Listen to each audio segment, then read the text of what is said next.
Well, we're up at Fleitis, as you can see from the pretty flowers.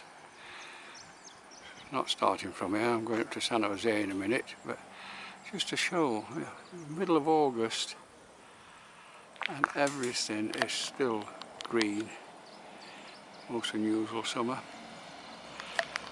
Right, off to coffee.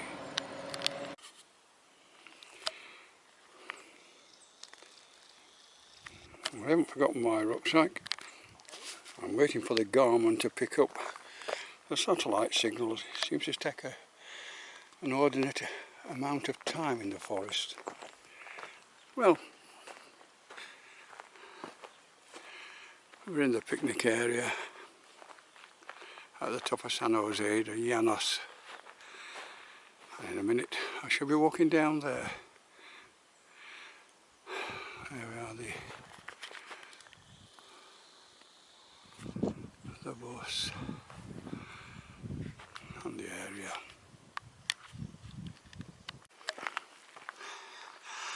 Well, we managed to start eventually. Several false starts getting the Garmin and the View Ranger app to work properly, but now we're on the way.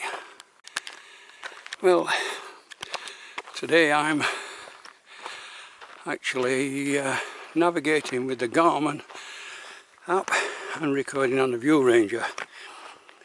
The reason being that my initial plan was to walk to Pico Negro. I couldn't understand why no one had walked up it. So I plotted a route up the thing, only to find out this morning when I was reviewing another site that you're not allowed to. If you do that, you change from being an eco-tourist to becoming an eco-terrorist. A bit like the eco-warriors in London, I'm afraid. Well, no more than eco-terrorists. Should get off their backsides at some time and find out what the world's about.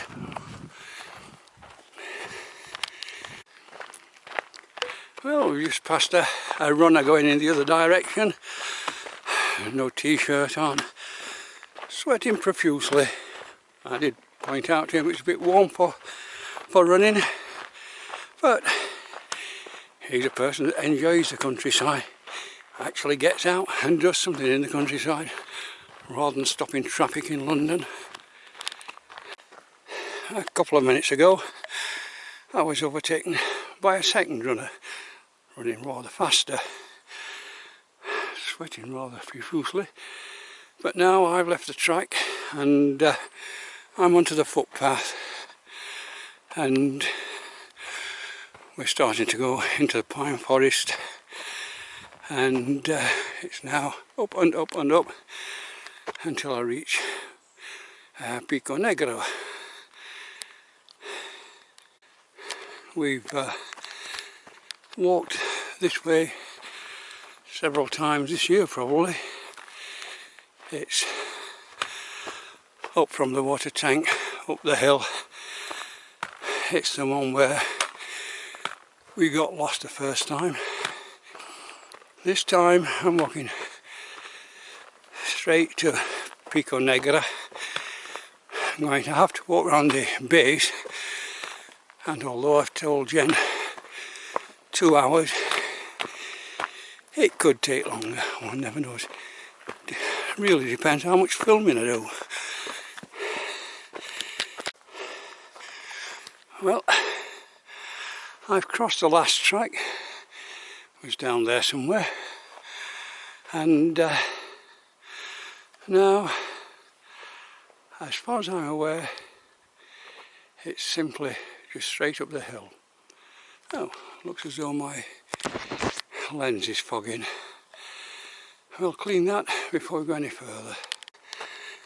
The path is marked with lots of signs. It is straight up from, not from where I started, but from the recreation centre in San Jose de Llanos. I could cut in a bit higher up, but it is fairly straightforward up this hill. The forest is beginning to thin out now. It's not far actually to when we get to the top of this. We'll then move into the black lava dust.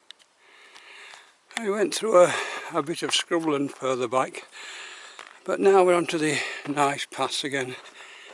One of the articles I was reading yesterday was talking about the fauna up here, and there are a couple of small birds, a bit like blue tits, but it's very rare I see anything stood around. If I do, I'll take some photos. A rather confusing set of tracks. I've just come up there and there's a track going up there, there's a track going up there, and there's a track going there. So the map says I'm supposed to turn sharp right, which would suggest that way, but the arrow is pointing straight up the hill, so I think we'll go up the hill a while. Well, as you can see, we're reaching the black volcanic dust, and up there ahead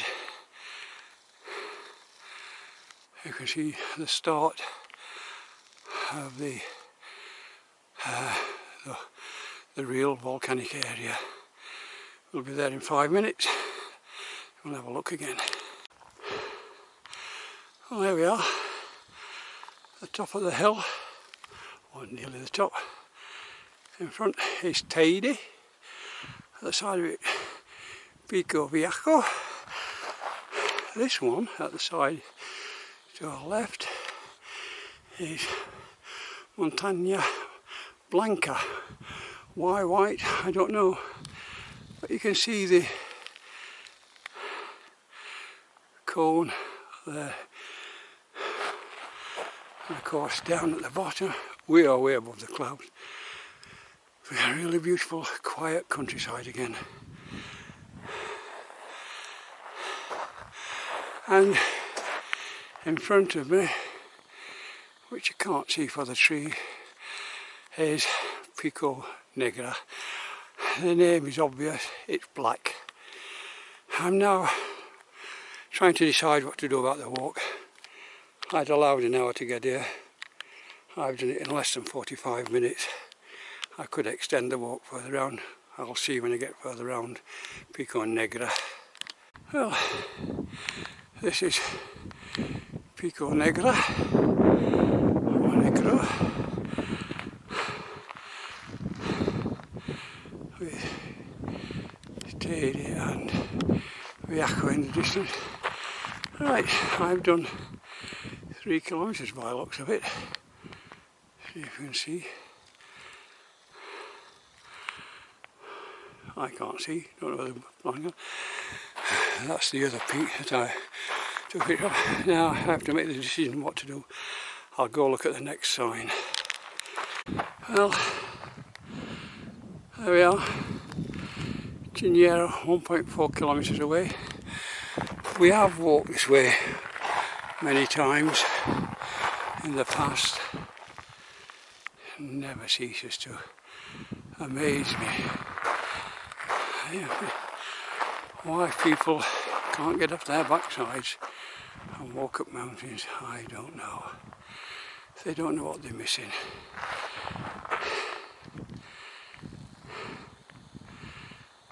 And there's Montaneta Blanca. Well, I'm walking fairly, I'll stop for a minute, walking fairly quickly now because I decided to go to Chinyero. It adds between 3 and 4 kilometres to the walk, but I think I do have time to do it. But we're getting back now into the forest, a bit of shade. Eventually we'll come to the Chinyero lava field. Alright, a bit of shade. I've now reached the Chinyero circular route that goes that way and round that corner to go around the lava field. Don't expect to meet anybody today. This week it's the peak period for Pleiades meteorite. So the tourist board have closed Teide for 3 days, Thursday, Friday and Saturday, to stop the tourists blocking the roads and parking like idiots. So a good sound policy.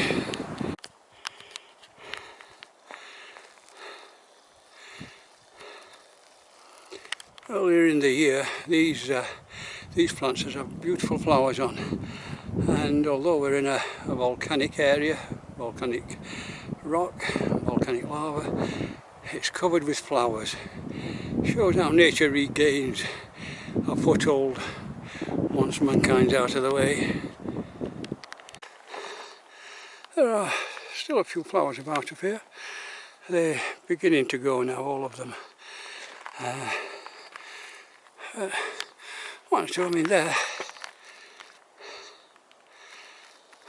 still in flower.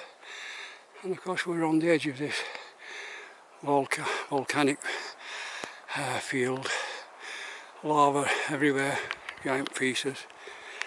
I'll walk on slightly and try and keep the camera steady. Just to show you.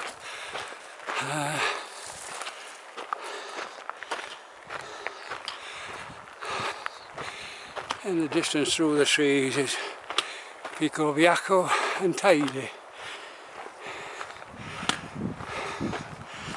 But we will get a better view of them later on.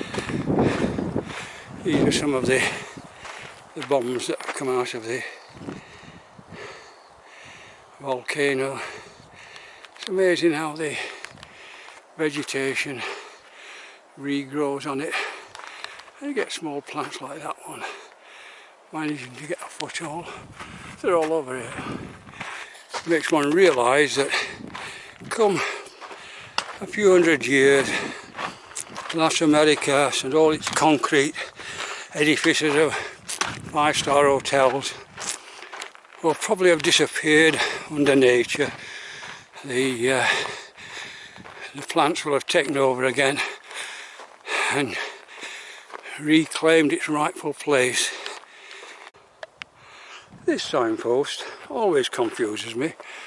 I seem to have lost a sense of direction. Chico down there. We've just come from San Jose and done 4.4 kilometers. I've got to go back there.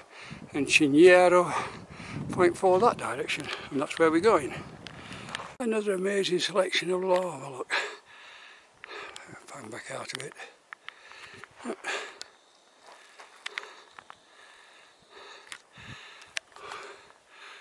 You can imagine being here for that lot. The other side of the path is the edge of the lava field, much higher than the one here. Oh, two more walkers, unusual. Not seen any today. Hola, buenos días. Buenos días.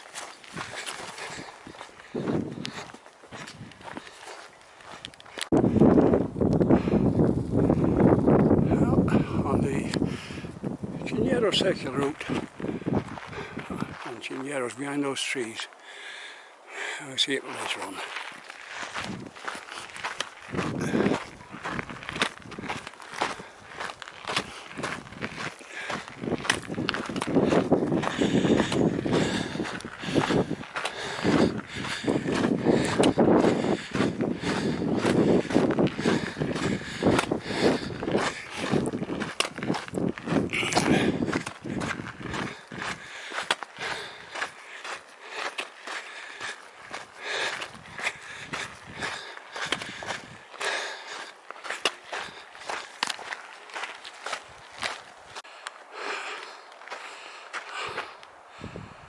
Right, it's the circular route round Chinyero.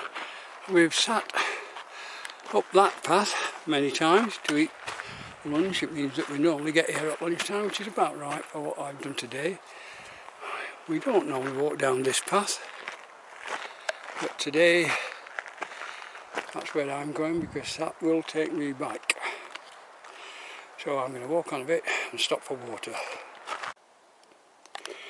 Well, I had to walk off the path to get a view of Chinyero directly in front of us.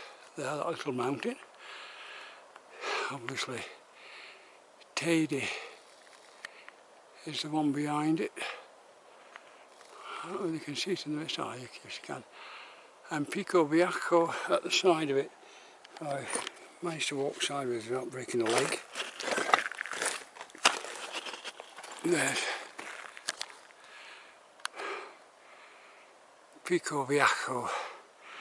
Now I have got some shade, so I'm going to have lunch. Oh. Well, it's drinks time. Wouldn't be a better place to have a drink than standing here.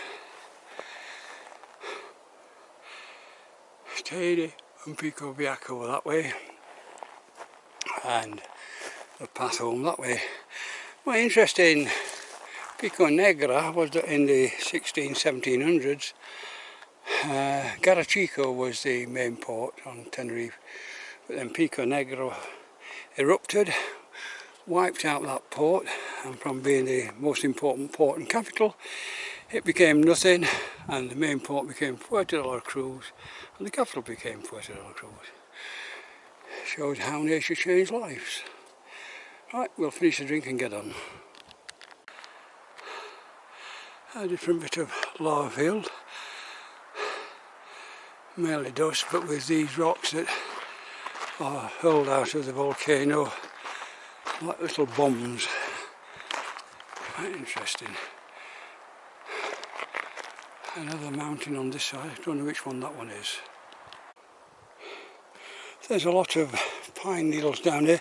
It's interesting to look at these because if you look at underneath, you can see that a lot of the needles have been turned into dust. You can imagine that when there's a fire and the wind, that's all blown into the atmosphere to spread the fire along the mountain.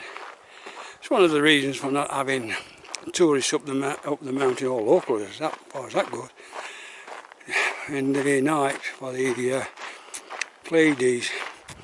It only needs 1 or 2 people to decide the cold and light a fire, and the whole forest can go. So it's better to keep them off. Oh, this is quite beautiful. I've not walked down this path before. I don't think I've walked up it either. But we're on pine needles now, fairly deep, and lots up this mountain. I did just look up the name, I've forgotten it again. But on this side, even more. Over the top, behind that, is the lava field, but now we're walking out of the lava field altogether. A bit of a fright when the compass on Garmin said I was going in the wrong direction and walking back to Chinyero, but after a few minutes walking down this path, it decided I was going in the right direction.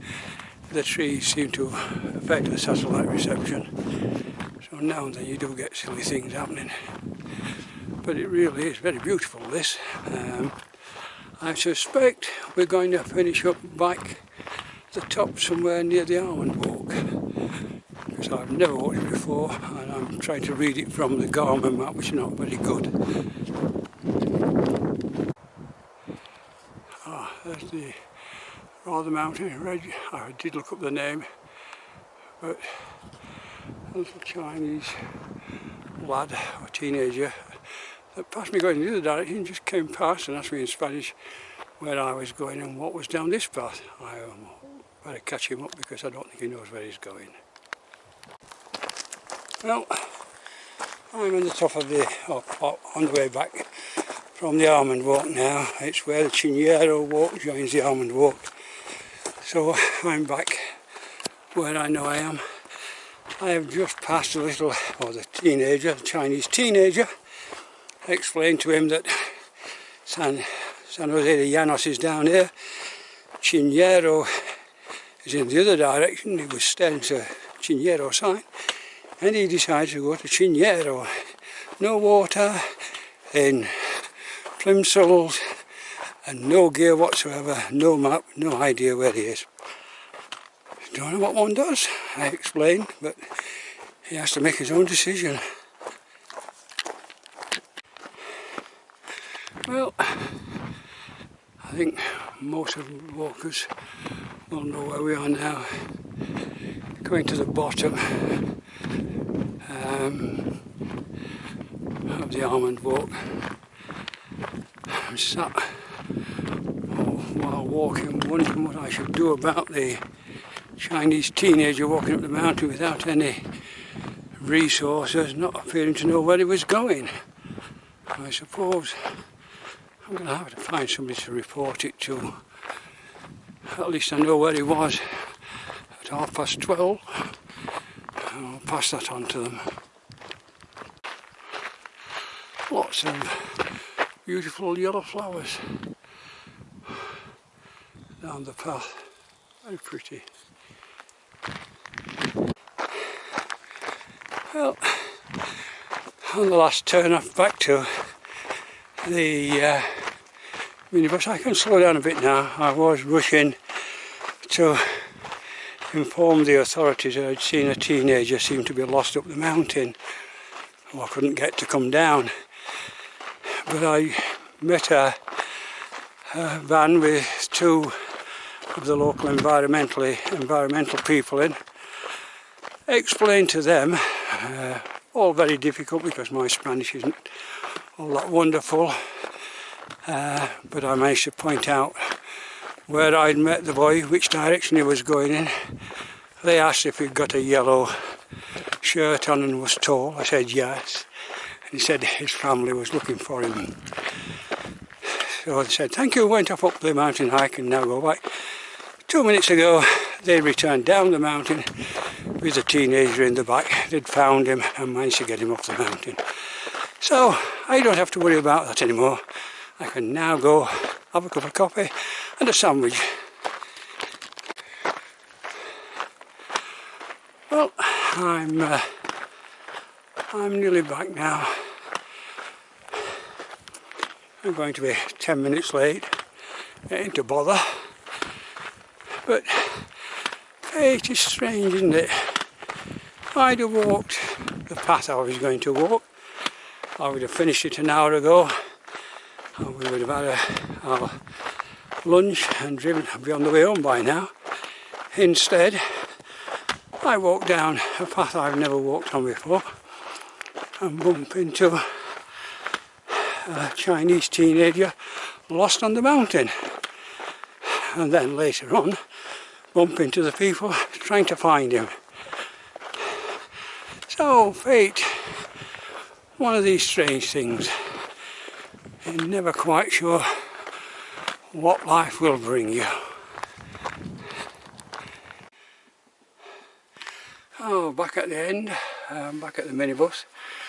Rather than an eventful walk, I shall now get out of my boots into comfortable shoes and we'll drive down to one of the bars and have something to drink and something to eat. But one of the most eventful walks I've had.